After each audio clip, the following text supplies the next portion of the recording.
அனைவருக்கும் உற்சாகமான இனிய காலை வணக்கம். இன்றைய நாள் ஆகஸ்ட் 28, 2024, ஆவணி 12ஆம் நாள் புதன்கிழமை. அனைவருக்கும் இனிமையான நாளாக அமைய டைகர் குடும்பம் சார்பாக வாழ்த்துகிறோம். பணமோ பொருளோ கொடுப்பதுதான் உதவி என்பதில்லை. நம் நல்ல வார்த்தைகள் யாருக்கேனும் நன்மை ஏற்பட்டால் அது கூட உதவிதான். நல்லவற்றையே பேசுவோம், நல்லதையே செய்வோம். இன்றைய நிகழ்வில் டைகர் விஷன் மிஷன் கூறுவதற்கு டைகர் ராகுல் ரமணன் ஃப்ரம் ராமநாதபுரம் அவர்களை அன்போடு அழைக்கிறோம். நன்றி tiger Akila Gopinath. Tiger vision: மனம், புத்தி, உடல் மூன்றும் சமநிலையில் இருந்தால் வாழ்க்கை பிரகாசிக்கும். டைகர் மிஷன்: ஒரு தனி மனிதனின் தொடர்ச்சியான ஆரோக்கியமும் பொருளாதாரமும் இவ்வுலகை மாற்றும். நன்றி. நன்றி டைகர் ராகுல் ரமணன். டைகர் இறைவணக்கம் கூறுவதற்கு டைகர் மணிகண்டன் ஃப்ரம் சிவகங்கை அவர்களை அன்போடு அழைக்கிறோம். நன்றி டைகர் அகிலா கோபிநாத். டைகர் இறைவணக்கம். என் வாழ்க்கையின் நம்பிக்கையாய் இருக்கும் இறைவா, நான் சேவை செய்யும் இந்த அமைப்பே நீ வாழும் இடம் என எண்ணுகிறேன். நான் தினமும் செய்யும் பணியே எனது கடமை என நம்புகிறேன். எனது உடலை கண்ணும் கருத்துமாய் பாதுகாப்பதே எனது பொறுப்பு என உணர்கிறேன். நன்றி இறைவா, நன்றி. நன்றி டைகர் மணிகண்டன். வாழ்வில் வெற்றியும் சந்தோஷமும் பெருக. டைகர் குழுவோடு இணைந்து பயணிக்கும் அனைத்து டைகர் குழு உறவுகளுக்கும் டைகர் ஃபேமிலி டீம் சார்பாக நன்றிகளையும் வாழ்த்துக்களையும் தெரிவித்துக் கொள்கிறோம். நம்மால் முடியும் என்ற எண்ணத்தில் நாம் செய்யும் செயலில் உறுதியாக இருந்து விடாமுயற்சியோடு செயல்பட்டால் செய்யும் செயலில் என்றுமே வெற்றி கிடைக்கும் என்று நமக்கு நல்லனவற்றை சொல்லிக் கொடுக்க வருகிறார் நமது 8 நடை பயிற்சியின் ஆசான் டாக்டர் டைகர் தேன்கூடு பிரபாகரன் அவர்களை உற்சாகத்தோடு வரவேற்கிறோம். எல்லோருக்கும் இனிய காலை வணக்கம். இந்த அற்புதமான காலை வேளையில் 9 மூட்டுக்களை மசைக்கக்கூடிய அற்புதமான பயிற்சிகளை முடிச்சுட்டு 27 முறை சூப்பர் பிரெயின் யோகா அப்படின்னு சொல்லக்கூடிய தோப்பு கர்ணங்களை முக மலர்ச்சியோட மன மகிழ்ச்சியோடு முடிச்சுட்டு 8 நடப்பதற்காக தயார் நிலையில் இருக்கிறோம். 8 மீது நிற்கிறோம். கிழக்கு மேற்காக நடப்பவர்கள் கிழக்கு திசையை நோக்கியும், தெற்கு வடக்காக நடப்பவர்கள் தெற்கு திசையை நோக்கியும் நமக்கான முதலடி எடுத்து வைத்து நடைய தொடங்கப் போகிறோம். பேசிக் கோர்ஸில் இருப்பவர்களும் அட்வான்ஸ் கோர்ஸில் இருப்பவர்களும் நமது நடையை தொடங்குகிறோம். இப்பொழுது பெண்கள் அனைவரும் இடதுபுறமாகவும் ஆண்கள் அனைவரும் வலதுபுறமாகவும், அதாவது பெண்கள் லெஃப்ட் சைடிலும் ஆண்கள் ரைட் சைடிலும் முதலடி எடுத்து வைத்து நடையை தொடங்குகிறோம். நடை இயல்பாக இருக்கிறது, நடை தளர்வாக இருக்கிறது, தோள்பட்டை தளர்வாக இருக்கிறது, கழுத்து குனியாமல் இருக்கிறது, கால்கள் ஒன்றுக்கு முன்பு ஒன்று வருவது போல் நடந்து கொண்டு இருக்கிறோம். கைகள் அதன் இசைவில் அசைந்து கொண்டு இருக்கிறது. சுவாசம் சீர்நிலையில் இருக்கிறது. எண்ணம் நேர்மறையாக இருக்கிறது. மனம் மகிழ்வுடனும் அமைதியுடனும் இருக்கிறது. ஒற்றை சிந்தனையாளர்கள் அத்தனை பேரும் ஒற்றுமையோடு ஒரே திசையை நோக்கி பயணித்துக் கொண்டிருக்கிறோம். நமது பயணம் வெற்றிகரமாக அமைய எல்லாம் வல்ல இறைவனை துணை கலைத்து கொண்டு தொடர்ந்து பயணிக்கிறோம். ஒவ்வொரு விடியலும் நமக்கு பல விஷயங்களை கற்று தந்து கொண்டே இருக்கிறது. நாம் பெற்றுக்கொண்டே இருக்கிறோம். அதை வாழ்வில் பயன்படுத்தி வெற்றி கண்டு கொண்டே இருக்கிறோம்.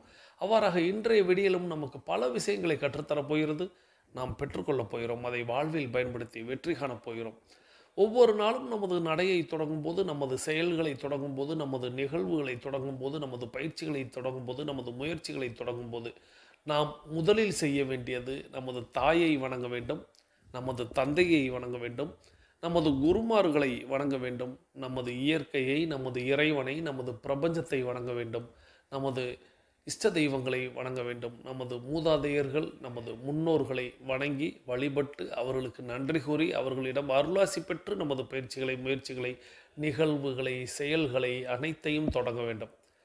ஒவ்வொரு நாளும் இதை ஒவ்வொரு செயலிலும் நினைவோடு செய்து பாருங்கள். உங்கள் வாழ்க்கையில் ஒரு பெரிய மாற்றம், வெற்றி எனும் மாற்றம் உங்களுக்கு நடந்து கொண்டே இருக்கும். நம்மளுடைய மூதாதையர்கள், முன்னோர்கள், நம்மளுடைய மூத்தவர்கள் நாம் நலமாக இருக்க வேண்டும் என்று இந்த உலகில் நினைப்பவர்கள், இவர்களை வழிபட்டு நாம் பயணித்தோமானால் அந்த பயணம் வெற்றி பயணமாக அமையும்.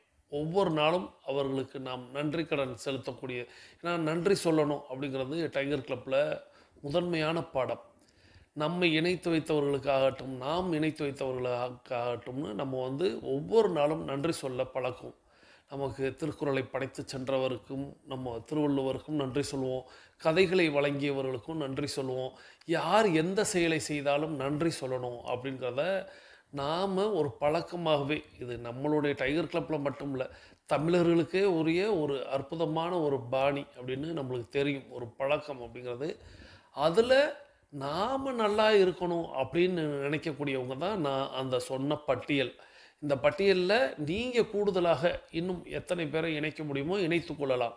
ஆனால் எல்லோரும் நல்லா இருக்கணும், அதாவது நான் சொல்லக்கூடிய அந்த பட்டியலில் உள்ளவங்க அவங்க தான் நாம் நல்லா இருக்கணும் அப்படின்னு நினைக்கக்கூடியவர்கள். தாய், தந்தை, குருமார்கள், இயற்கை, இறைவன், பிரபஞ்சம், இஷ்ட தெய்வம், மூதாதையர்கள், முன்னோர்கள், இவங்க தான் நாம் நல்லா இருக்கணும்னு நினைக்கிறவங்க. ஸோ அவங்க நம்ம நல்லா இருக்கணும்னு நம்மளை வாழ்த்தி நமக்கு துணையாக நின்றார்கள் என்றால் நிச்சயமாக அந்த பாதையில் நமக்கு வெற்றி கிட்டும் என்பதை மட்டும் நினைவில் கொண்டு நமது பயணங்களை எப்பொழுதுமே தொடங்க வேண்டும்.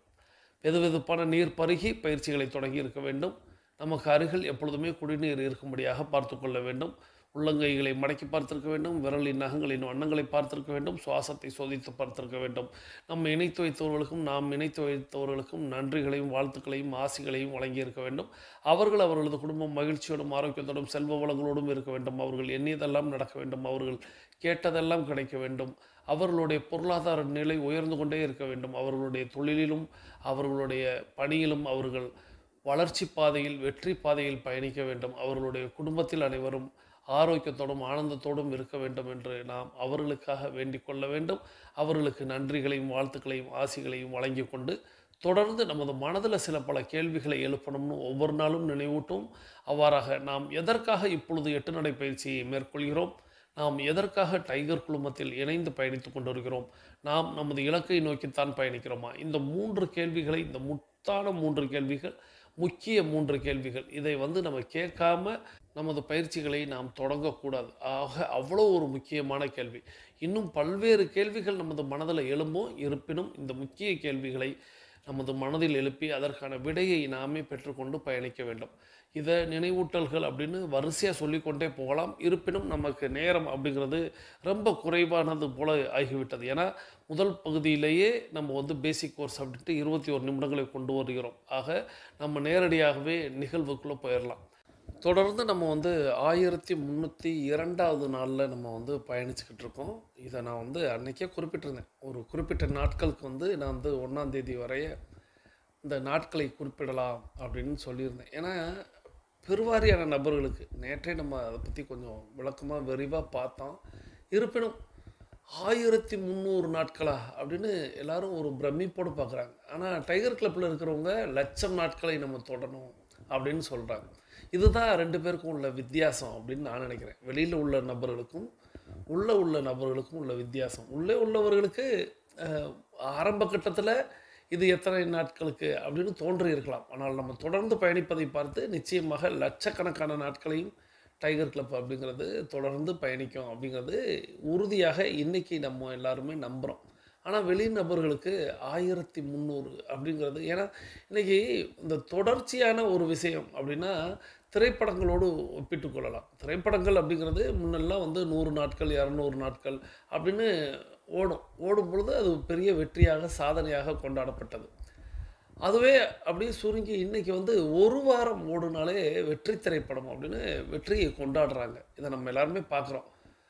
இதில் என்ன 2க்கும் உள்ள வித்தியாசம் அப்படிங்கிட்டா, இப்போது ஈராண்டு ஓடுகிறது ஒரு திரைப்படம் அப்படின்னு வச்சுக்கிறோம், இல்லை ஓராண்டுனே வச்சுக்கிறோமே. ஒரு சில திரைப்படங்கள்லாம் ஓடிச்சு.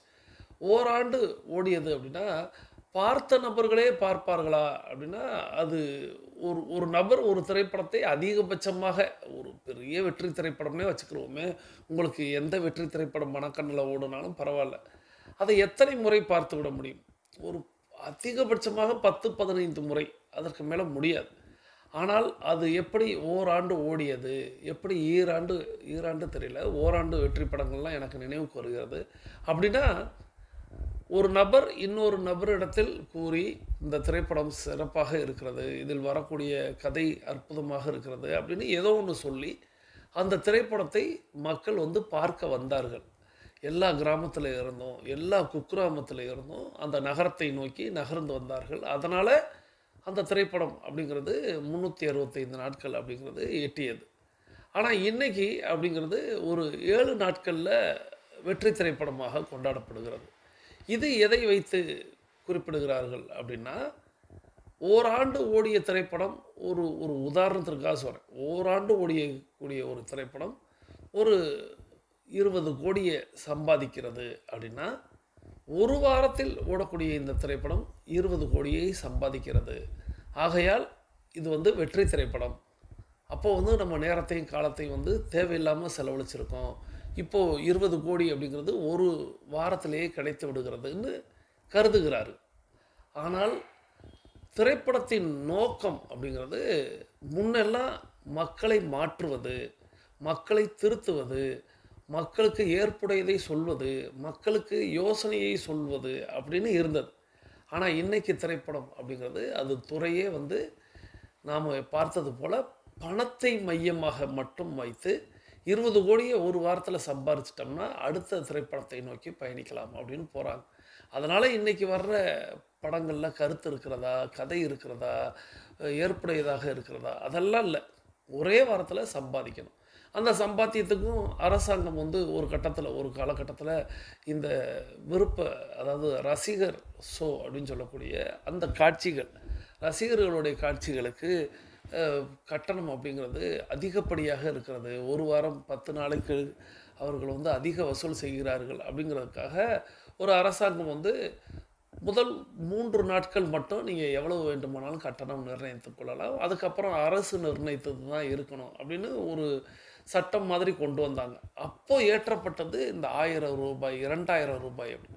உடனே படம் புதிதாக ரிலீஸ் ஆனது அந்த அந்த நடிகருடைய ரசிகர்கள் அப்படிங்கிறவங்க அந்த திரைப்படத்தை பார்க்கணும், எவ்வளவு பணம் கொடுத்து வேண்டாலும் பார்க்கலாம்னு இன்றைக்கி 2000 ரூபாய் செலவழித்து கூட அந்த முதல் காட்சியை FDFS அப்படின்னு சொல்கிறாங்க, ஃபஸ்ட் டே ஃபஸ்ட்டு ஷோ அப்படின்னு சொல்லுவாங்க, அந்த காட்சியை பார்த்துட்டு வந்து இந்த சோசியல் மீடியாவில் அவங்க வந்து, ஏன்னா திரைப்படம் பார்க்கும் பொழுது நான் சில விஷயங்களை சொல்லும்போது எனக்கு சில கருத்துக்களுக்காக நிறைய கண்டென்ட்டுகளுக்காக நான் வந்து திரைப்படம் பார்ப்பது வழக்கம்.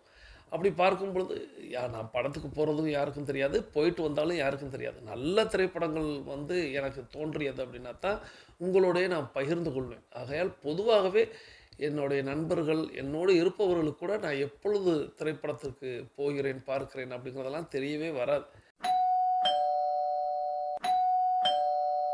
நான் எப்போ ஏன் சொல்கிறேன் அப்படின்னா, அந்த முதல் ஒரு வாரத்தில் நான் அந்த திரைப்படம் பார்க்குறேன் அப்படின்னா, பெருவாரியான நபர்கள் அந்த ஸ்க்ரீனில் அந்த திரைப்படத்தின் பெயர் வரும் பொழுது பார்த்திங்கன்னா, நீங்களுமே எல்லாருமே கவனிச்சிருப்பீங்க, தன்னுடைய மொபைல் ஃபோனை எடுத்து அதை வந்து காத்திருப்பாங்க, அந்த பெயர் எப்பொழுது வரும், அதை வந்து ஃபோட்டோவோ அல்லது வீடியோவோ எடுப்பாங்க.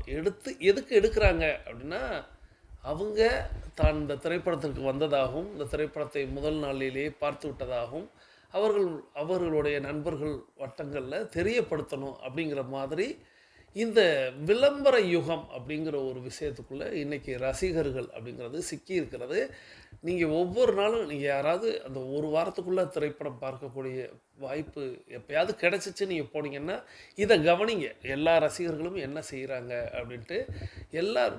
பெருவாரியான ஸ்க்ரீன் பார்த்திங்கன்னா சின்ன ஸ்க்ரீனாக இங்கே வந்து, அதாவது பெரிய ஸ்க்ரீனில் இருக்கிறத சின்ன ஸ்க்ரீனாக தன்னுடைய மொபைலில் ஷூட் பண்ணுவாங்க, அதாவது அந்த திரைப்படத்தின் பேரை மட்டும். அப்புறம் அந்த கதாநாயகன் வரும் கட்டத்தில் அதெல்லாம் ஃபோட்டோ எடுக்கிறாங்க அப்படின்னா அவங்க வந்து அவங்களுடைய ஸ்டேட்டஸில் அவங்களுடைய வேறு பக்கங்களில் பகிர்வதற்காக அவங்க வந்து தான் வந்து இந்த படம் பார்க்குறேன் அப்படின்னு சொல்கிறதுக்காக. ஆனால் இப்போது நான் எங்கே வந்துட்டேன் அப்படின்னா, ஒரு 100, 200, 300 நாட்கள் ஓடிய திரைப்படம் இன்றைக்கி ஒரு வாரத்துக்குள்ளாக அடங்குகிறது அப்படின்னா அது ரசிகர்களுடைய பணத்தை பறித்து அதை வந்து வியாபாரமாக்கி போயிட்டாங்க. கிரிக்கெட் அப்படிங்கிற ஒரு விஷயத்தை எடுத்துக்கிட்டோம் அப்படின்னா, கிரிக்கெட் பார்த்திங்கன்னா முன்னெல்லாம் டெஸ்ட் மேட்ச் அப்படிங்கிறது தான் இருந்தது. வெள்ளை உடுப்பில் வந்து விளையாடுவார்கள் வீரர்கள், பார்த்துருப்பீங்க. இது வந்து 5 நாட்கள் நடக்கும். 5 நாட்கள் நடக்கும்போது உலகம் வேகமாக உருண்டோடுகிறது அப்படிங்கிற ஒரு காலகட்டம் வரும் பொழுது அதை வந்து ஒரு நாள் கிரிக்கெட் அப்படின்னு கொண்டு வந்தாங்க, 1 டே மேட்ச் அப்படின்னு கொண்டு வந்தாங்க, ஒரு நாள் விளையாட்டாக மாற்றினாங்க. அது வந்து 50 ஓவர்கள், பகலில் காலையிலிருந்து மதியம் வரைய ஒரு அணியும் மதியத்திலிருந்து மாலை வரை ஒரு அணியும் அப்படின்னு. இன்னும் உலகம் வேகமாக உருண்டு ஓடுகிறது அப்படிங்கிறதுனால அதுக்கப்புறம் இந்த 2020 அப்படின்னு 20 ஓவர்கள் அப்படிங்கிற மாதிரி கொண்டு வந்திருக்காங்க. இதெல்லாம் வந்து காலம் மாறி இருக்கிறது அப்படிங்கிறத நமக்கு காட்டுகிறது. அதே போல் மக்களுக்கு ஒரு சர்வீஸாக தொடங்கிய ஒரு விஷயங்கள் எல்லாமே அதுக்கப்புறம் பணமாக மாறியதை தான் கிரிக்கெட்டில் கூட நம்ம இன்றைக்கி ஐபிஎல் அப்படிங்கிறதும் தமிழ்நாடு பிரீமியர் லீக் அப்படிங்கிறதும் இன்னும் எத்தனையோ வகையான போட்டிகள் நடத்தப்படுவது அப்படிங்கிறது விளையாட்டு வீரர்களுக்காகவா அப்படின்னா இல்லை, ரசிகர்களுக்காக அப்படின்னு தொடங்கி ரசிகர்களிடம் பணம் பிடுங்குவதற்கு என்னவெல்லாம் வழி அப்படிங்கிற மாதிரி தொடங்கி செயல்படுவதனால இந்த இன்னைக்கு நம்ம 1300ன்னு சொல்லும்போது எல்லாருக்கும் பெரிய ஆச்சரியம். அது எப்படி 1300 நாட்கள் கட்டணமின்றி சேவையாக அதுவும் தொடர்ந்து செய்ய முடியும் அப்படிங்கிற கேள்வியை நிறைய பேர் இடத்துல வைக்கிறாங்கங்கிறத நீங்கள் என்னிடத்தில் பகிர்ந்தீங்க. சில பல ஃபேமிலி டீம்கிட்டையும் நீங்கள் பகிர்ந்துருக்கிறீங்க. அந்த செய்தி என்னை வந்தடைந்தது. ஸோ இன்றைக்கி உலகம் அப்படிங்கிறது பணத்திற்கு பின்னாடி ஓடிக்கொண்டிருக்கக்கூடிய இந்த காலகட்டத்தில் இப்படியும் ஒரு அமைப்பு இருக்குமா அப்படிங்கிற மாதிரி தான் ஒவ்வொருத்தரும் எண்ணுகிறார்கள். அதனால் நம்ம அந்த 1302 நான் எப்போதுமே இந்த நாட்களை சரியாக அந்த 100 நாட்கள் 50 நாட்கள் வரும் பொழுது கொண்டாடுவது. அதுக்கு பிறகு நாமே அதை காட்டிக்கொள்வதே இல்லை. ஏன் அப்படின்னா நமக்கு அந்த பெருமை அப்படிங்கிற ஒரு விஷயம் இல்லை. ஆனால் மற்றவர்களுக்கு அந்த பிரமிப்பு அப்படிங்கிற ஒரு விஷயத்தின் வாயிலாகவாது அவங்க சரி இந்த கிளப்பில் இணையலாம், அந்த கிளப்பில் இணைந்து பயணிக்கலாம், அதன் வாயிலாக நாமும் நம்மளுடைய குடும்பமும் ஆரோக்கியமாக இருக்கலாம் அப்படின்னு அவங்க நினைக்கணுங்கிறதுக்காக தான் இந்த 1302 அப்படிங்கிறத நம்ம வைத்திருக்கிறோம். ஸோ நீங்களும் தாராளமாக, ஏன்னா நிறைய பேர் ஸ்டேட்டஸ் வச்சுக்கிட்டே இருக்கீங்க, மிக்க மகிழ்ச்சியாக இருக்குது. இதுதான் மற்றவர்களுக்கு நம் மீது ஒரு அன்பையும் அக்கறையையும் கொண்டு வரும். ஏன்னா நாம் தொடர்ந்து செய்கிறோம் அப்படிங்கிற ஒரு விஷயம் மட்டும் அவர்களிடத்தில் சென்றடையணும். இப்போது நம்ம ஒரு அற்புதமான ஆடியோ கேட்க போகிறோம். இந்த ஆடியோ அப்படிங்கிறது 2ஆக வரப்போகிறது. 1 அப்படிங்கிறது ஒரு கதை போல முதலிலும் அதனுக்கான விளக்கம் அப்படிங்கிறது பிறகும் அப்படிங்கிறது வரப்போகிறது. இந்த அற்புதமான ஆடியோவை நமக்கு தேர்வு செய்து அனுப்பி வைத்திருப்பவர் சகோதரி டைகர் மல்லிகா ஜெகதீசன் ஃப்ரம் சேலம். இவங்க சேலம் டைகர் கிளப்பில் உறுப்பினராக இருக்கிறாங்க. சகோதரி டைகர் மல்லிகா ஜெகதீசன் ஃப்ரம் சேலம் அவர்களது குடும்பம் மகிழ்ச்சியோடும் ஆரோக்கியத்தோடும் செல்வ வளங்களோடும் இருப்பதற்கு எல்லாம் வல்ல இயற்கை இறைவன் பிரபஞ்சம் துணை நிற்கட்டும். அவர்கள் எண்ணியதெல்லாம் நடக்கட்டும், அவர்கள் கேட்டதெல்லாம் கிடைக்கட்டும், அவர்களது குடும்பத்தில் ஆரோக்கியம் நிலைத்திருக்கட்டும், ஆனந்தம் நிலைத்திருக்கட்டும், அவர்களுடைய பொருளாதாரம் உயர்ந்து கொண்டே இருக்க வேண்டும், அவர்களது பணி சிறந்து விளங்க வேண்டும், அவர்களது பணி பிறர் பாராட்டும்படியாக அமைய வேண்டும், அதை எல்லாம் வல்ல இயற்கையே இறைவனே பிரபஞ்சமே அதை நீ வழங்க வேண்டும் என்று கேட்ட சகோதரி டைகர் மல்லிகா ஜெகதீசன் அவர்கள் அனுப்பி வைத்த முதல் பகுதி அப்படிங்கிறது கதையாகத்தான் வரப்போகிறது. அந்த கதையை கேட்டுக்கொண்டே பயணிக்கலாம், வாருங்கள். தேவலோகத்தில் சித்திரகுப்தன் அடுத்து யாருடைய மரணம் என்று கணக்கிட்டு யமதர்மனிடம் அந்த பட்டியலை கொடுத்தான். அதை பார்த்த யமதர்மன் யமதூதனை அழைத்து, ஒரு பெண்ணின் உயிரை இன்று நீ எடுக்க வேண்டும் என்றும் அந்த பெண் யார் என்று அடையாளம் காட்டி யமதூதனை பூலோகத்திற்கு அனுப்பி வைத்தார். அந்த பெண்ணின் கணவன் 1 வாரத்திற்கு முன்புதான் ஒரு விபத்தில் மரணமடைந்திருந்தான். அவன் இறக்கும் போது நிறைமாத கர்ப்பிணியாக இருந்தவளுக்கு இப்போதுதான் ஒரு அழகான பெண் குழந்தை பிறந்து 1 வாரம் ஆகிறது. இப்போது இவளின் உயிரையும் எடுத்துவிட்டால் அந்த குழந்தையின் நிலை ஐயோ, நினைத்து பார்க்கவே பாவமாக இருக்கிறது என்று உயிரை எடுக்க வந்த யமதூதன் அந்த பெண்ணின் உயிரை எடுக்காமல் மீண்டும் தேவலோகம் சென்றான். யமதூதன் அந்த பெண்ணின் உயிரை எடுக்காமல் வருவதை அறிந்த யமதர்மன் கடும் கோபத்துடன், யமதூதனே, என் கட்டளையை ஏற்று நடந்து கொள்வதுதான் உன் வேலை. பிறப்பவர்கள் அனைவரும் இறப்பார்கள் என்பது உலகறிந்த விஷயம். அப்படி இருக்கையில் நீ அவளிடம் கருணை காட்ட வேண்டிய அவசியம் என்ன என்று கோபத்தை கொட்டிய யமதர்மன் உடனே யமதூதனின் ஒரு கண், ஒரு கை, ஒரு கால் இந்த 3ஐயும் ஊனமாக மாற்றினார். மனிதர்களின் வாழ்க்கை பற்றியும் அதன் தேவ ரகசியங்களை தெரிந்து கொள்ளும் வரை நீ இந்த ஊனத்துடன் பூலோகத்தில் இருப்பாய். ஒவ்வொரு ரகசியம் புரியும் போது நீ பழைய நிலைக்கு திரும்பி மீண்டும் தேவலோகத்தை அடைய முடியும் என்று யமதூதனுக்கு சாபம் தந்து பூலோகத்திற்கு அனுப்பிவிட்டார். பூலோகத்திற்கு வந்த யமதூதன் அங்கிருந்த ஒரு பாழடைந்த கோவிலில் தங்கினான். அன்று இரவு குளிராலும் பசியாலும் முணங்கிக் கொண்டே இருக்க அந்த வழியாக சென்ற வியாபாரி ஒருவர் அந்த சத்தத்தை கேட்டு கோவிலுக்குள் சென்றார். அங்க பசியுடன் இருக்கும் யமதூதனை பார்த்து, தம்பி, யார் நீங்கள்? இந்த பாழடைந்த கோவிலில் என்ன செய்கிறீர்கள் என்று கேட்க யமதூதன் பதில் எதுவும் சொல்லாமல் அமைதியாக இருந்தான். அவன் முகத்தை பார்த்தே பசியுடன் இருப்பதை உணர்ந்து கொண்ட வியாபாரி அவனை தன்னுடன் அழைத்துக் கொண்டு தன் வீட்டிற்கு வந்தார். இப்போதெல்லாம் வியாபாரத்தில் பெரிதாக லாபம் இல்லாமல் வெறுங்கையுடன் வரும் தன் கணவன் மீது சில மாதங்களாகவே வெறுப்புடன் இருந்தால் வியாபாரியின் மனைவி. வீட்டிற்கு வந்த தன் கணவனுடன் இன்னொரு நபர் இருப்பதை பார்த்து எரிச்சல் அடைந்தாள். அப்போது யமதூதனை கோபமாக முறைத்துவிட்டு தன் கணவனை மட்டும் வீட்டிற்குள் அழைத்தாள். வீட்டிற்குள் சென்ற கணவன் தன் மனைவியிடம் நல்லவிதமாக எடுத்து கூறி அவனின் ஊனத்தை பற்றியும், மற்றவர்களைப் போல் உடல் நன்றாக இருந்திருந்தால் நான் கண்டுகொள்ளாமல் வந்திருப்பேன், இவனின் நிலைமையை நீ நினைத்துப்பார் என்று கூற, அவளும் மனம் இறங்கி வீட்டிற்கு வெளியே நின்ற யமதூதனை சிரித்த முகத்துடன் அன்புடன் வரவேற்றாள். அப்போது யமதூதனின் ஊனமாக இருந்த கால் சரியாக யமதூதன் ஆச்சரியத்துடன் மனித வாழ்க்கையில் மறைந்துள்ள முதல் தேவ ரகசியத்தை புரிந்து கொண்டான். பிறகு அந்த வியாபாரியுடன் பல ஊர்களுக்கு காலத்திற்கு ஏற்ப வியாபாரங்களை செய்து கொண்டு 10 வருடங்கள் அப்படியே உருண்டோடின. அப்போது ஒரு நாள் வியாபாரத்தில் இருக்கும்போது ஒரு பணக்காரரும் அவருடன் ஒரு அழகான பெண் குழந்தையும் வருவதை பார்த்தான். அந்த குழந்தையை பார்த்ததும் யமதூதனின் மனதிற்குள் ஏதோ ஒரு இனம் புரியாத அதிர்வலைகள் உண்டானது. பிறகு அந்த வியாபாரியிடம் யார் அந்த குழந்தை என்று விசாரிக்க, அந்த குழந்தை தான் இறக்கப்பட்டு உயிரை எடுக்காமல் சென்ற அந்த பெண்ணின் குழந்தை என்றும், ஒரு வார குழந்தையாக இருக்கும்போது அவள் தாய் இறந்ததால் அந்த பணக்காரர் அவளை தத்தெடுத்துக் கொண்டார் என்ற விவரத்தை அறிந்ததும் யமதூதனின் ஊனமாக இருந்த கை சரியானது. அப்போதுதான் வாழ்க்கையின் இரண்டாவது தேவ ரகசியத்தையும் யமதூதன் புரிந்து கொண்டான். மறுநாள் பக்கத்து ஊரின் மிகப்பெரிய செல்வந்தன் வியாபாரியை தேடி வந்தான். தான் யார் என்று அறிமுகப்படுத்திக் கொண்டவன் தனக்கு சந்தன கட்டைகளால் செய்யப்பட்ட கட்டில் ஒன்று வேண்டும் என்றும், அதை நீங்கள் தான் தயார் செய்து தர வேண்டும் என்று ஒரு மிக பெரும் தொகையை வியாபாரியிடம் கொடுத்துவிட்டு சென்றான். 10 நாட்களில் கட்டில் தயாராக இருக்க வேண்டும் என்று செல்வந்தர் கூறினாரே. நாளை 10வது நாள். செல்வந்தர் வந்து கட்டிலை கேட்டால் என்ன செய்வேன்? சந்தன கட்டைகள் மட்டுமே இருக்கிறது, இன்னும் எதையும் செய்யவில்லையே என்று வியாபாரி பதற்றமானார்.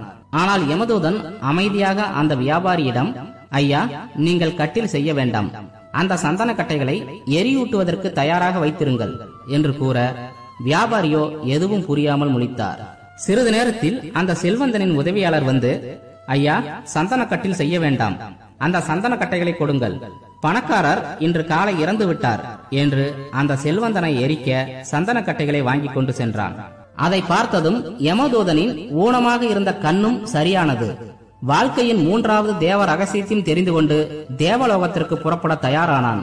அப்போது வியாபாரியோ, என்னிடம் வரும்போது ஊனமாக இருந்தாய், பிறகு அனைத்தும் ஒவ்வொன்றாக சரியானது, அந்த பணக்காரனின் மரணத்தை சரியாக கணித்தாய், இதெல்லாம் எப்படி சாத்தியமானது? யார் நீ என்று கேட்டார். ஐயா, நான் யமனுடைய தூதுவன். ஒரு தாய் இறந்து போனால் அந்த குழந்தைக்கு யார் கதி என்று பரிதாபப்பட்டு அந்த தாயின் உயிரை எடுக்காமல் விட்டதனால் பூமிக்கு சென்று தேவ ரகசியத்தை தெரிந்து கொண்டு வா என்று யமதர்மன் என்னை இங்கே அனுப்பினார். அதனால்தான் பூமிக்கு வந்தேன். இப்போது அந்த தேவ ரகசியங்களை தெரிந்து கொண்டேன், நான் திரும்ப தேவலோகத்திற்கு செல்கிறேன் என்று யமதூதன் கூற, மனிதர்களின் தேவ ரகசியமா?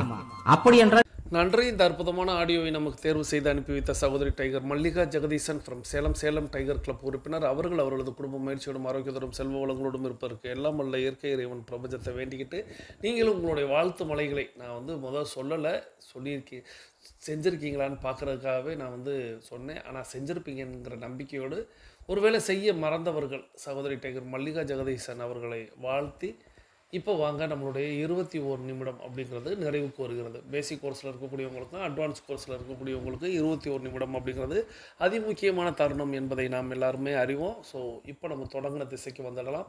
நமது உள்ளங்கைகளை மடக்கி பார்க்கிறோம், இறுக்கமாக இருக்கிறது. விரலின் நகங்களின் வண்ணங்களை பார்க்கிறோம், சிவப்பு வண்ணத்தில் மாறி இருக்கிறது.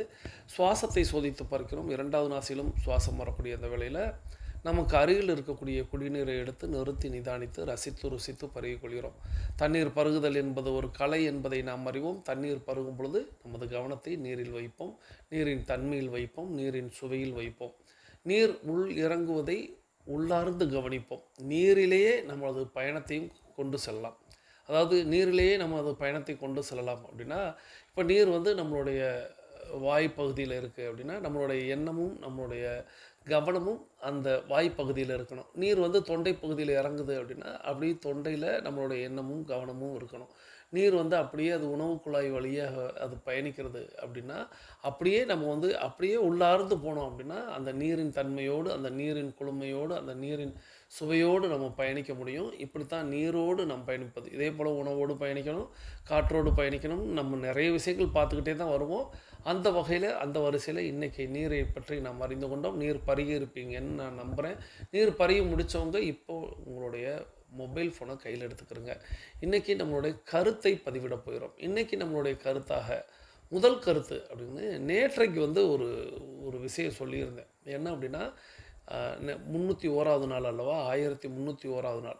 அதிலிருந்து 100 நாட்களுக்கு உங்களுடைய கனவுகளை, எண்ணங்களை, மனப்பட காட்சிகளை, உங்களுடைய வேண்டுதலை நீங்கள் வந்து பிரபஞ்சத்திடம் வையுங்கள். நிச்சயமாக எண்ணியது நடக்கும், கேட்டது கிடைக்கும். அதற்கு பிரபஞ்சமும் டைகர் கிளப்பும் பிரபஞ்சம் அறக்கட்டளையும் உங்களுக்கு துணை நிற்கும் அப்படிங்கிறத சொல்லியிருந்தேன். அந்த துணை நிற்பதற்கு கூடுதலாக ஒரு விஷயம் சொல்லியிருந்தேன். நிறைய பேர் வேண்டுதல்களை வச்சுருந்தீங்க. எனக்கு வாட்ஸ்அப்பில் உங்களுடைய வேண்டுதல்களை, தகவல்களை நீங்கள் வந்து அனுப்பி வையுங்கள் அப்படின்னு சொல்லியிருந்தேன். ஒரு சிலரை தவிர பெருவாரியான நபர்கள் அனுப்பலை. அப்போது நீங்கள் வேண்டுதல் வச்சிங்களா அப்படிங்கிறதுல எனக்கு ஒரு சந்தேகம் எழுகிறது. வேண்டுதல் நீங்கள் வச்சிட்டிங்களா அப்படின்னு. இல்லை, நான் வேண்டுதல் வச்சுட்டேன், உங்களுக்கு அனுப்பத்தான் இல்லை அப்படின்னா, அந்த அனுப்புறதில் என்ன இருக்குது அப்படின்னா, ஒன்று உங்களுடைய வேண்டுதலை நீங்கள் பதிவு செய்து விட்டீர்கள் அப்படிங்கிற பொருளாக ஒன்றும், இரண்டாவது அதில் ஏதேனும் பிழை இருந்தால் அதை மாற்ற வேண்டிய கட்டாயம் எனக்கு இருக்கிறது என்று. அதாவது நீங்கள் வந்து உங்களுடைய வேண்டுதலை வைக்கிறீங்க, அந்த வேண்டுதலில் ஏதாவது ஒரு சின்ன ஒரு தவறு, பிசுறு எதுவும் இருக்கக்கூடாதுன்னு நான் எண்ணுகிறேன். ஸோ அதனால் நான் நேற்று நீங்கள் எனக்கு அனுப்பி வைங்கன்னு சொன்னேன். ஒரு சிலரை தவிர பெருவாரியான நபர்கள் அனுப்பலை. அதனால் அனுப்பிட்டீங்களா இல்லை இனிமேல் அனுப்ப போகிறீங்களா அப்படிங்கிறது தான் முதல் கேள்வியாக நீங்கள் பதிலளிக்க போகிறீங்க. உங்களுடைய வேண்டுதல்களை அனுப்பிவிட்டீர்களா அல்லது இன்று அனுப்பி வைக்க போகிறீர்களா அப்படிங்கிறது நிச்சயமாக நீங்கள் நலமாக இருப்பதற்கும், நீங்கள் ஆரோக்கியமாக இருப்பதற்கும், உங்களுடைய குடும்பம் வளமாக இருப்பதற்குமான வேண்டுதல்களாக தான் நிச்சயமாக இருக்கும். அதனால் இதை வெளிப்படுத்த முடியாது, இது வந்து நான் யார்கிட்டையும் சொல்ல முடியாதுங்கிற அந்தளவுக்கு நம்ம வந்து எதுவும் இப்போ கேட்டது போல் தேவ ரகசியங்கள் எதுவும் இருக்க வாய்ப்பில்லை. சரி, இப்போது முதல் கேள்வியை நீங்கள் பதிலளித்துட்டு இரண்டாவது கேள்வி அப்படிங்கிறது இந்த 3 தேவ ரகசியம் அப்படின்னு அவருக்கு வந்து புரிபட்டது அல்லவா, அது உங்களுக்கு புரிந்ததா? 3 தேவ ரகசியம் அப்படிங்கிறது உங்களுக்கு புரிந்ததா? அதாவது அவர் வந்து இந்த கதையில் வந்து பார்த்தோம், ஒவ்வொரு சிச்சுவேஷன்ஸ் வரும்போதும் அவருக்கு வந்து அவருடைய அந்த ஊனம் அப்படிங்கிறது மறைந்தது, ஒவ்வொன்றாக மறைந்தது அப்படிங்கிறதும், அதுக்கப்புறம் அந்த 3க்குமான விடையை தான் நம்ம வந்து சரியாக அதோடு தான் ஆடியோ நிறுத்தியிருந்தோம். நம்மளுடைய 21 நிமிடங்களில் மீண்டும் வந்து ஒலிக்கத்தான் கேட்க போயிடும். ஆனால் உங்களுக்கு அந்த 3 தேவ ரகசியம் புரிந்ததா? அது என்னன்னு நான் கேட்கல. ஒருவேளை உங்களுக்கு என்னன்னு சொல்ல தோணுச்சு, ஏற்கனவே அந்த ஆடியோ கேட்டிருக்கேன் அப்படின்னா தாராளமாக நீங்கள் விளக்கம் சொல்லலாம். 3 தேவ ரகசியம் புரிந்ததா? இல்லை 1, 2 புரிந்ததா, அல்லது 1 தான் புரிந்ததா, அல்லது ஒன்றுமே புரியலையா? எது வேண்டுமானாலும் விளக்கம் சொல்லுங்கள். சொல்லிவிட்டு நம்ம வந்து இப்போது நம்மளுடைய அடுத்த சுற்றை தொடங்க போகிறோம். ஏன்னா நம்ம வந்து அதை பற்றி இன்னும் விளக்கமாக பார்க்க போகிறோம். இப்போது பேசிக் கோர்ஸில் இருக்கக்கூடியவங்க நீங்கள் உங்களுடைய கருத்துக்களை பதிவிட்டு விட்டு நீங்கள் அஃபர்மேஷன் விசுவலைசேஷன் செய்துட்டு மீதம் இருக்கக்கூடிய ஆடியோவை கேளுங்க. அட்வான்ஸ் கோர்ஸில் இருக்கக்கூடிய நாம் எல்லாரும் வாருங்கள், நம்மளுக்கான சுற்றை தொடங்கலாம். நமக்கான நேரம் தொடங்குகிறது. இப்பொழுது ஆண்கள் அனைவரும் இடதுபுறமாகவும் பெண்கள் அனைவரும் வலதுபுறமாகவும், ஆண்கள் லெஃப்ட் சைடிலும் பெண்கள் ரைட் சைடிலும் முதலடி எடுத்து வைத்து நடை தொடங்குகிறோம். நடை இயல்பாக இருக்கிறது, நடை தளர்வாக இருக்கிறது, தோள்பட்டை தளர்வாக இருக்கிறது, கழுத்து குனியாமல் இருக்கிறது, கால்கள் ஒன்றுக்கு முன்பு ஒன்று வருவது போல் நடந்து கொண்டு இருக்கிறோம். கைகள் அதன் இசைவில் அசைந்து கொண்டு இருக்கிறது. சுவாசம் சீர்நிலையில் இருக்கிறது. எண்ணம் நேர்மறையாக இருக்கிறது. மனம் மகிழ்வுடனும் அமைதியுடனும் இருக்கிறது. ஒற்றை சிந்தனையாளர்கள் அத்தனை பேரும் ஒற்றுமையோடு ஒரே திசையை நோக்கி பயணித்து கொண்டிருக்கிறோம். நமது பயணம் வெற்றிகரமாக அமைய எல்லாம் வல்ல இறைவனை துணை கலைத்து கொண்டு தொடர்ந்து பயணிக்கிறோம். தொடர்ந்து இடைவேளைக்கு முன்பாக சகோதரி டைகர் மல்லிகா ஜெகதீசன் ஃப்ரம் சேலம் அவங்க அனுப்பி வச்ச அந்த ஆடியோவை கேட்டோம். அந்த ஆடியோவில் ஒரு 3 தேவ ரகசியம் அதுதான் நம்ம வந்து இப்போது கமெண்ட்லேயும் பதிவிட்டிருந்தோம். அந்த கமெண்ட்டில் நிறைய பேர் பதிவிட்டிருப்பீங்க. அந்த 3 தேவ ரகசியம் புரிந்ததா, புரியலையா, இல்லை புரியலை, மீதம் இருக்கக்கூடிய கதை எப்பொழுது வரும் அப்படிங்கிற மாதிரி காத்திருப்பதும் சில பேருக்கு இருக்கும். இப்போது அந்த கதையை ஒரு சின்ன நினைவூட்டலாக, அந்த கதை அப்படிங்கிறது தேவலோகத்தில் சித்திரகுப்தர் வந்து ஒரு யம தூதருக்கு வந்து ஒரு செய்தியை சொல்கிறார். இந்த மாதிரி கீழே போய் ஒரு நபரை அழைத்து வர வேண்டும். அந்த யம தூதர் பூலோகம் வருகிறார், பூமிக்கு வருகிறார். வந்த இடத்துல அவர் வந்து ஒரு பெண்ணை அவர் வந்து அழைத்து செல்லணும். அதுதான் அவருக்கான டியூட்டியாக இங்கே கொடுக்கப்படுகிறது. அவர் வந்து பார்க்குறாரு, அந்த பெண்ணின் கணவர் இறந்து ஒரு 7 நாட்கள் தான் ஆகிறது. அந்த பெண்ணை அழைத்து செல்ல வேண்டும் அப்படின்னா அவருக்கு மனம் கலங்குகிறது. அந்த பெண்ணுக்கு வந்து ஒரு சின்ன பெண் குழந்தை இருக்கிறது. இன்னும் அவருக்கு வந்து அது கண் கலங்கி விடுகிறது. மனசு வந்து ஏற்றுக்கொள்ளவே முடியலை. அதனால் அவருடைய கடமை, அவருடைய பணி அப்படின்னு செய்யக்கூடிய அந்த வேலையை கூட அவர் செய்யாமல் அவர் வெறுங்கையோடு யமலோகம் சென்று விடுகிறார். இதை கண்ட சித்திரகுப்தனோ அல்லது யமதர்மனோ அவங்க வந்து ரொம்ப கோபப்படுறாங்க. உனக்கு இட்ட பணி என்ன, உனக்கு கொடுத்தது என்ன, அதை செய்கிறதுக்கு தான் நீ வந்து போன.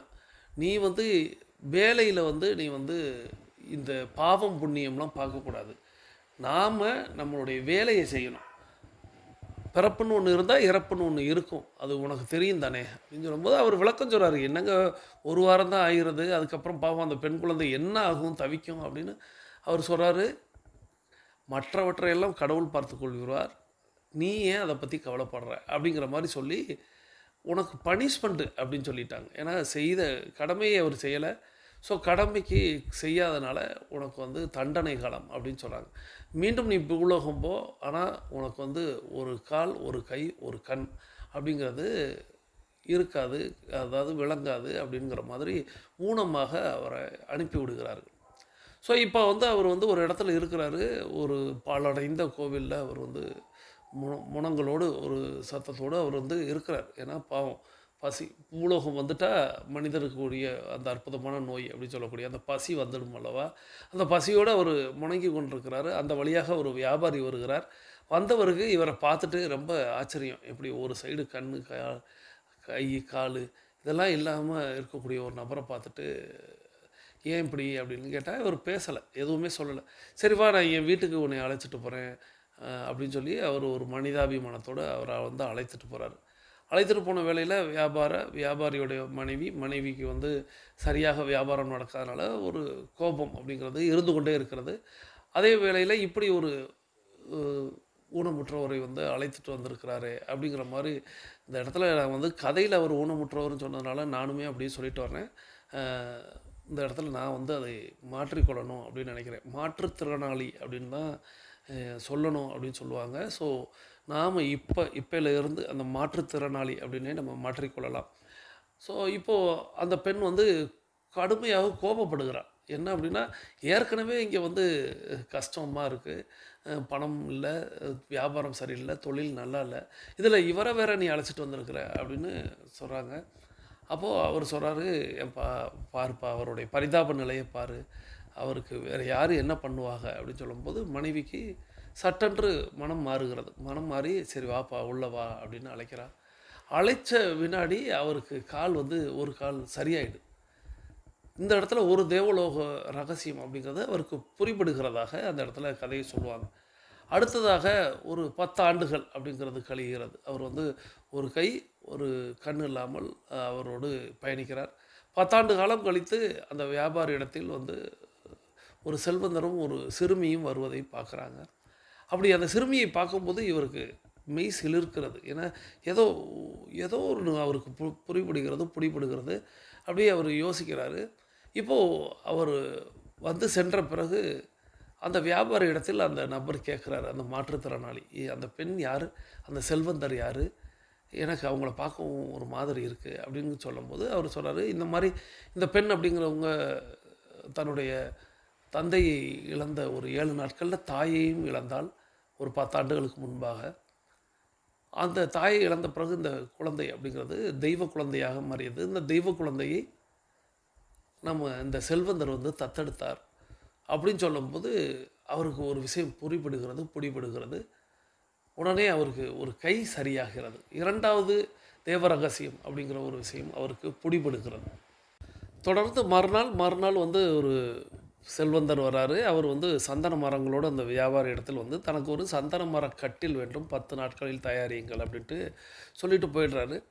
இந்த மாற்றுத்திறனாளியாக யமலோகத்திலிருந்து வந்தக்கூடிய அந்த நபர் வந்து காலம் கடத்துகிறார். காலம் கடத்தி 7 நாட்கள் ஆயிடுச்சுன்னு வச்சுக்கோமே, ஒரு வாரம் ஆயிடுச்சு, கட்டில் செய்யலை. இப்போது வியாபாரிக்கு வந்து பயம் வந்து விட்டது. ஆஹா, அவர் வந்துடுவார், நம்ம கட்டில் செய்யாமல் இருக்கோம் அப்படின்னு சொல்லும்போது, அவர் கொஞ்சம் காத்திருங்களேன், கொஞ்சம் பொறுத்துருங்களேன் அப்படின்னு சொல்கிறார். என்னன்னு பார்த்தா அந்த செல்வந்தருடைய செயலாளர் அப்படின்னு சொல்லக்கூடிய தனி செயலாளர்னு சொல்லுவாங்கல்ல, அவர் வர்றார். அவர் வந்து, இந்த மாதிரி சந்தன மரத்தை கட்டில்லாம் செஞ்சிடாதீங்க, அதை வந்து எங்களுக்கு தேவைப்படுகிறது. அந்த செல்வந்தர் வந்து தவறிட்டார், காலையில் அவரை எரியூட்டுவதற்கு அது தேவைப்படுகிறது அப்படின்னு சொல்கிறாங்க. இப்போது அவருக்கு கண்ணும் வந்து குறைபாடு நீங்குகிறது.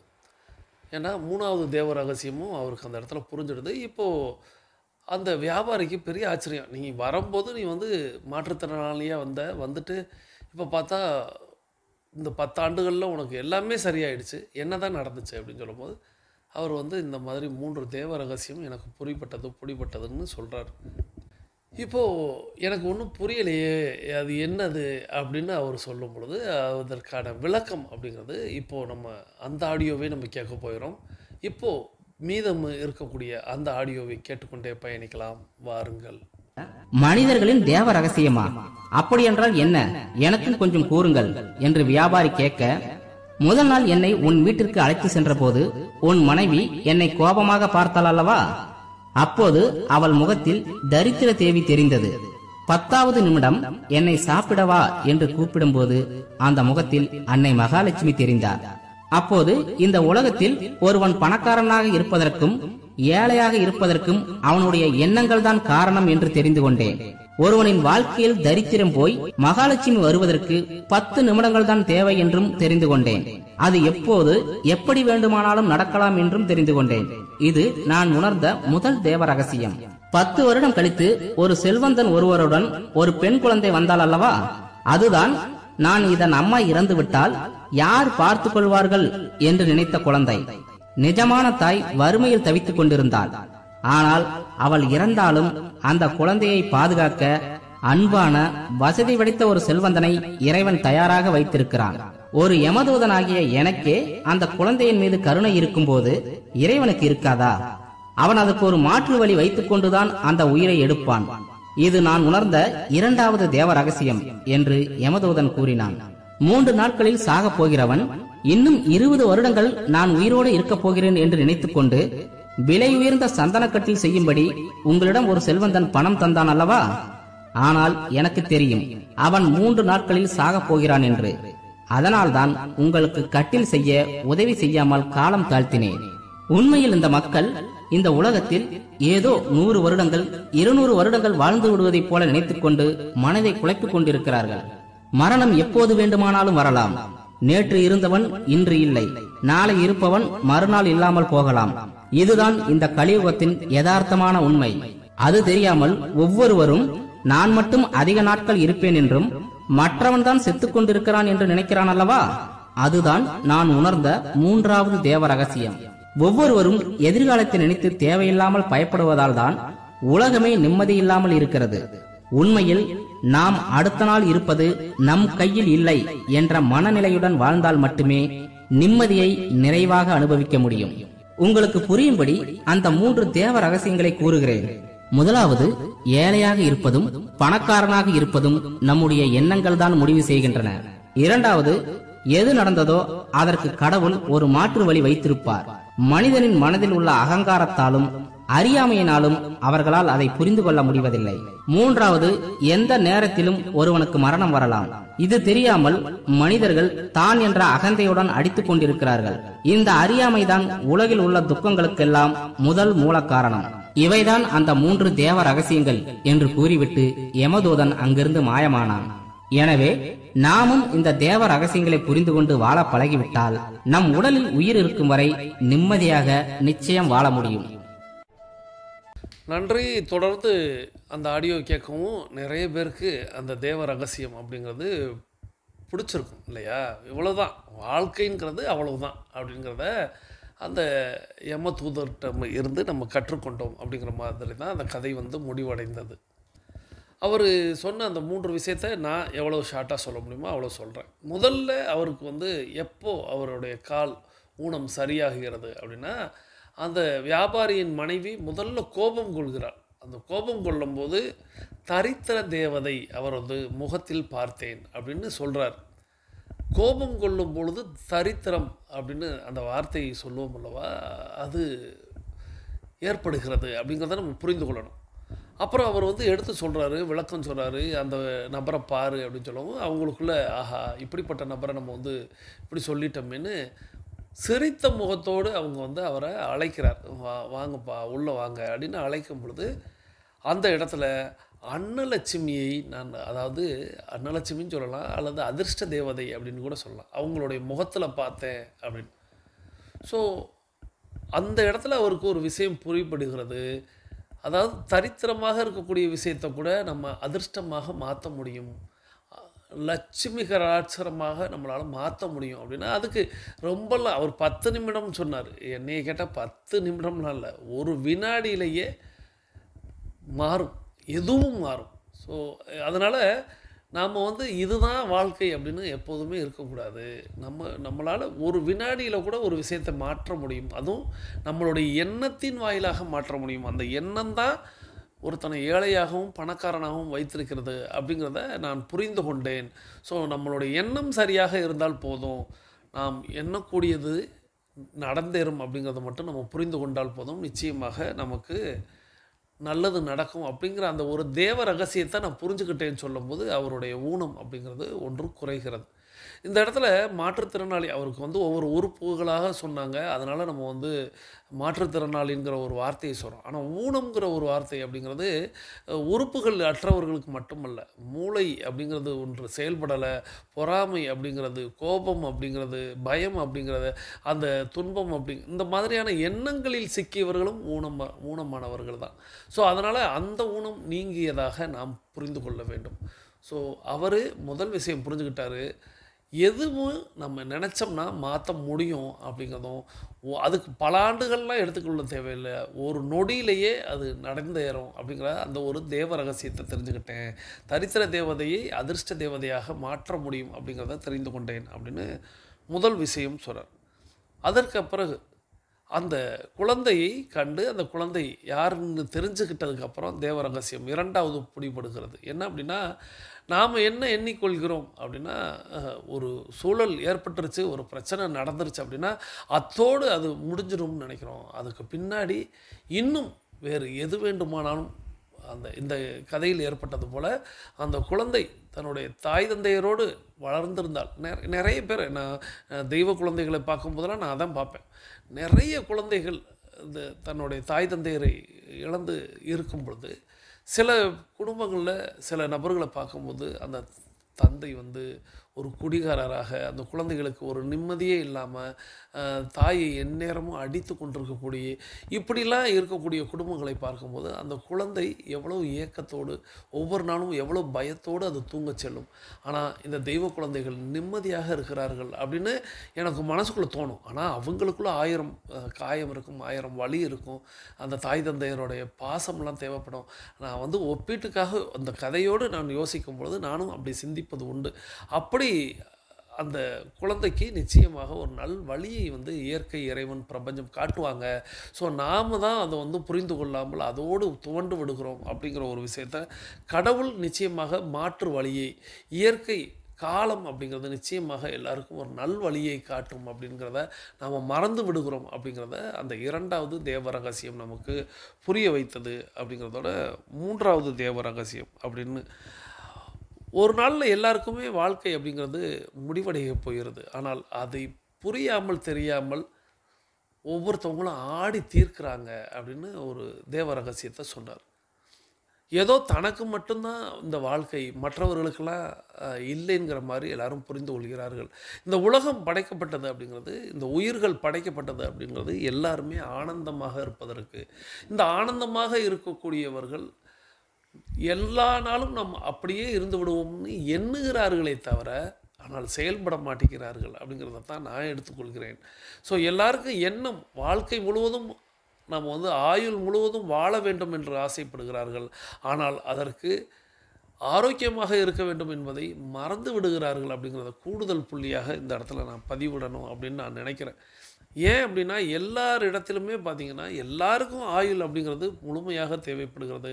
ஆனால் அதற்கு இந்த உடல், இந்த உயிர் அப்படிங்கிறது ஆரோக்கியமாக இருக்க வேண்டும் என்பதை மறந்து விடுகிறார்கள் அப்படிங்கிறத கூடுதலாக எடுத்து தான் மட்டும்தான் இந்த உலகத்தில் முழுமையாக வாழப்படுவதாக எண்ணி ஒரு சுயநலத்தோடுவே எல்லோரும் இருக்கிறாங்க. பொதுநலத்தோடு எல்லோரையும் மகிழ்வித்து நாம் வந்த காரியம் அப்படிங்கிறது மகிழ்வித்து மகிழ்வத்தான் அப்படிங்கிறத மட்டும் புரிந்து கொண்டு வாழ்நாள் முழுவதும் நம்ம நல்லவர்களாக, வல்லவர்களாக, ஒரு மனமகிழ் உடையவர்களாக, பிறருக்கு வழங்கக்கூடியவர்களாக இருக்க வேண்டும் என்று மட்டும் இந்த நேரத்தில் நம்மளுடைய போதனையாக எடுத்துக்கொண்டு இந்த ஆடியோவை 42 நிமிட ஆடியோவை நிறைவுக்கு கொண்டு வருகிறோம். இன்றைய நிகழ்வு உங்களுக்கு பிடித்திருந்தால் லைக் செய்யுங்கள், நண்பர்களுக்கு ஷேர் செய்யுங்கள். இந்த கதையை பற்றின கருத்துக்களை தாராளமாக வெளிப்படுத்துங்கள்.